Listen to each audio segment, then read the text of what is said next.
Mercedes-Benz may not be the first brand you think of when you think of a MPV that is also designed to be a van that also has a lot shared in common with a Renault vehicle. But here we are. So this is the T-Class. Not a new vehicle, but it's new to the press fleet in this updated version here in Ireland. So I'm taking a little look around. It starts from low 40s, but in this spec, there's two trims. It creeps quite close to 50. So let's have a look around and see if it's worth the money. Welcome to Nobby on Cars.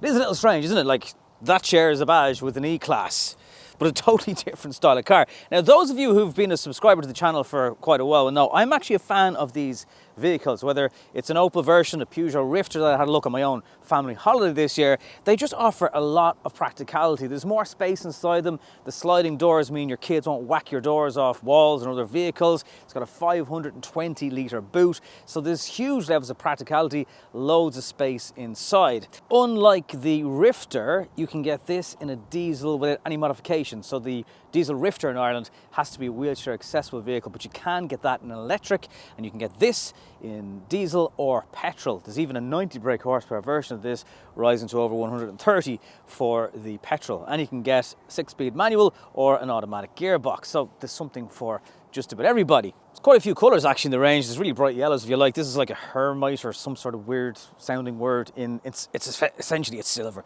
But you get the diamond cut alloy wheels. Again, this is the higher spec, and these sliding doors just give you access to loads of space in the inside. It's easy to get in, easy to get out. Back here we'll even keep the kids happy because there's tray tables, and kids love tray tables. There's like an abundance of head height, comfortable seats. You get Isofix. This is kind of some sort of, I'd imagine, fake leather, but it does the job. You get some air vents back here.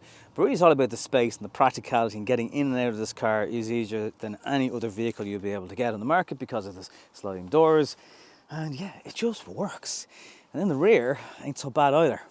I think it looks pretty good actually. I mean, the Merc badge probably is a bit of a placebo effect in making you feel elevated or whatever. The higher spec gets this chrome trim along the back, and there's obviously a wiper, and accessing the rear area then is via just a simple catch button. It's not electric, would probably make your life easier. There's no lip, you just load things in and out. 12-volt charger. Again, probably some of the things that you would expect to see in a Dacia and a Renault, and even the plastics back here feel very, very similar indeed, yet it has a Merc badge. Feels very car-like up front in the T-Class. You get a high-quality camera for reversing. There's a very useless little shelf area here. Not sure what's meant to go there because it's not going to be a phone. Familiar to Renault and Dacia knobs here, but physical buttons and knobs if you hate operating things like climate control behind a screen. You get your nav and your map buttons, again, also shortcutted here. These familiar enough round Mercedes air vents. The needles are very much on a Mercedes commercial end of things, not the high graphic, high coloured dials that you get in an E-Class, for example, but again, look at the price. A bit more storage and a wireless charger down here, as well as drinks, cups, and the door bins are good. So lots of space down here for shelf, typically used for manuals and books and clipboards, whatever, if you're using this as a workhorse, but you know, as a passenger car, you can put storage in there as well, and some more over your head. So good levels of practicality, plenty of space for knees if you were considering using this as a taxi, for example, and you know, pretty good seating position. I am not seeing any heated seats though. It's freezing cold, and the price is almost 50 grand in this trim, so I kind of like heated seats. Thanks very much, Mercedes. You can get this car in a 5 or a 7-seater version. You can get it in a long or an extra long. There's trailer coupling, and to be fair, Mercedes were involved in the design of this vehicle from the start in the Renault Alliance, so they have got their fingerprints over it. It has the MBUX system for driver infotainment, and yeah, they weren't like, give us a van and we'll Mercedes it. They were actually involved from the get-go, but don't expect Mercedes levels of comfort and design everywhere, but they've splashed some of the Mercedes parts bin at the car. Heat insulated glass is on the car, and again, you mightn't get that on all models of this segment of vehicles. So little flashes of Mercedes here and there. In the diesel engine, 95 brake horsepower and 116 brake horsepower, hence the badge. And in the petrol, 102 brake horsepower or 131 brake horsepower, which is probably the sweet spot, especially if you're carrying passengers or bags. You want a bit of power on tap, or on torque, as I should say. The diesel engine is slightly torquier than the petrol, obviously enough. For interior, 271 6mm for the wheelbase, so good levels of space inside. That kind of sums it up. That's your average Kia Sportage type size wheelbase, which is pretty decent for a family car. And a very impressive 11.2 metre turning circle. So if you are going to be using this car as a public surface vehicle and you're trying to manoeuvre out of changing directions and stuff like that, it should actually be easy enough to get around town in. €42,530, including VRT and VAT, is the cheapest version you can get this vehicle in, but the most expensive petrol version in highest progressive trim is over 56 grand. For an automatic version, you can add a little over €3,000 minimum to all models. It's actually 3.5 then on the highest spec. And Mercedes give you a 3-year unlimited mileage warranty on the T-Class. Nice to be using a manual gearbox for a change, I have to say. What's rare is wonderful, and it's smooth and it's direct and it's easy to use. Now, this is the 95 brake horsepower version of the vehicle, and it's actually fine. I mean, it's got low levels of torque. It's not going to be a rocket ship by any means, but it'll do the job. All versions of the T-Class are also front-wheel drive. Okay suspension. You can imagine it's a little bit floaty in corners with the design.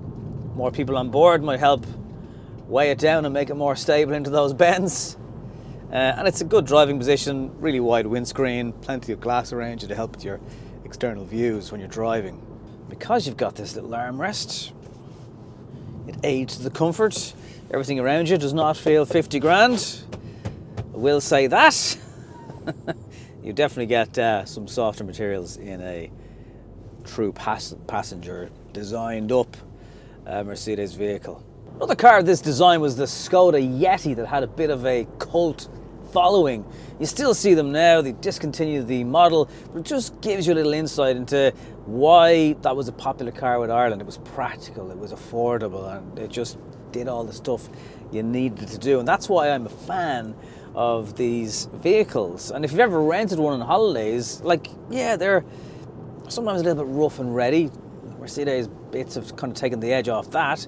But yeah, they're just so useful. Again, it's like when you see passenger versions of VW Caddies on the road, generally as taxi drivers or wheelchair accessible vehicles, but they're bought for a reason, because they make life easier.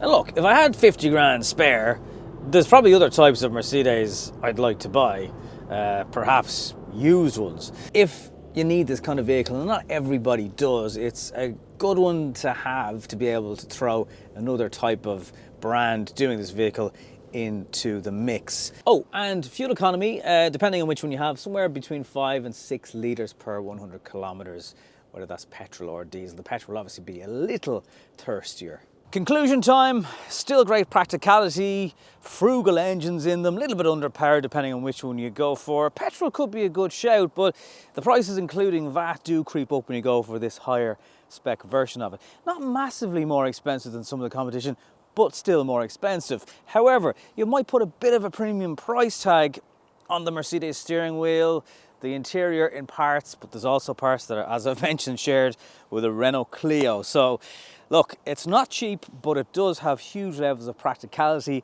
And if you're after this type of segment of car, it's probably one of the sexier ones with that famous badge up front. Question is, are you willing to pay extra for it? Thanks very much for watching. I'll see you in the next one.